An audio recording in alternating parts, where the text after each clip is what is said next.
This is a drone that on Amazon cost a few $100. This drone is really good at taking pictures and also 4K video. But more recently, these consumer drones are being used to win wars. And in Ukraine, they are showing us how it's done.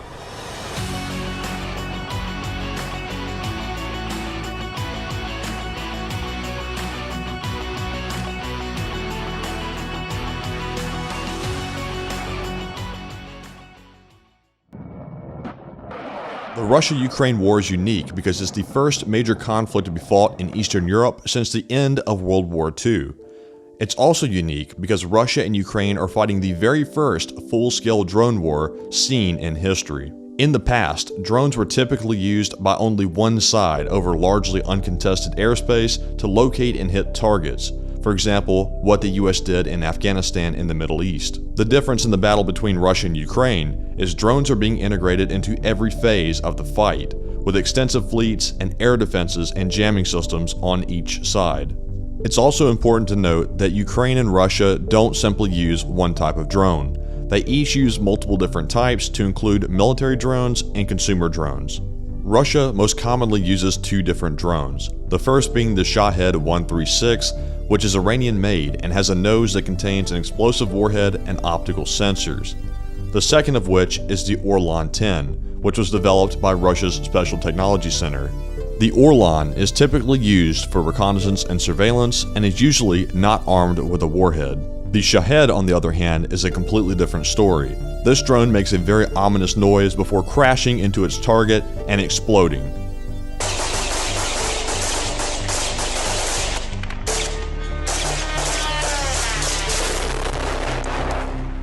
The Shahed is particularly dangerous because it has a very long range and it's relatively cheap to purchase. And Ukraine is no slouch either.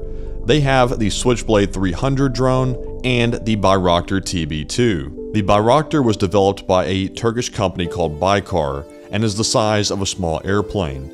The drone also has the capability to both strike targets and conduct reconnaissance, making it very agile and a key part of Ukraine's arsenal against Russia.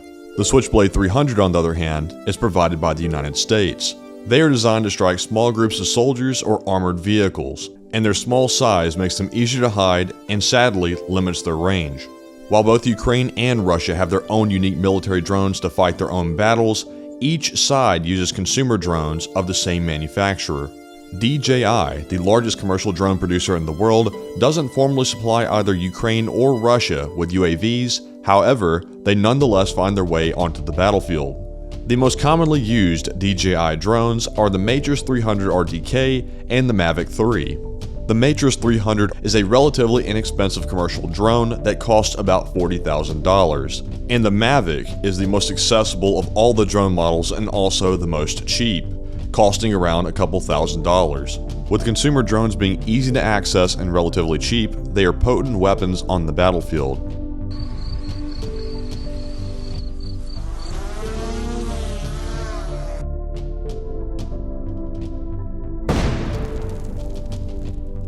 However, that does not mean they are without their drawbacks. Right now, there are only two main methods to defend against these drones, which include an anti-drone jamming gun and a system called DJI Aeroscope. The jamming gun works on a relatively simple principle. It transmits radio signals in order to disrupt the operation of consumer drones.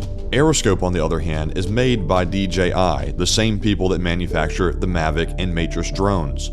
In the hands of the wrong people, such as the Russians, Aeroscope can be used to track down drone operators and then attack these positions with artillery fire. Shortly after the war began, DJI released a statement condemning the use of their technology in war zones.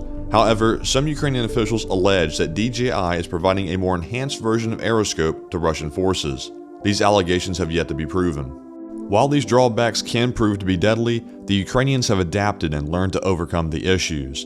And there's no doubt that both Ukraine and Russia will continue to use drones throughout the war and into the future. And that's going to be all for this video. Please subscribe to the channel and like the video. Thanks for watching and bye-bye for now. Nope, hold up, wait a minute. I've actually got one more thing for you. Take it away, gents. Bayraktar. Bayraktar. Російські Деякі танкісти сховались в кущі, щоб лаптем посьорбати довбані щі, та трохи у очах перегрівся навар.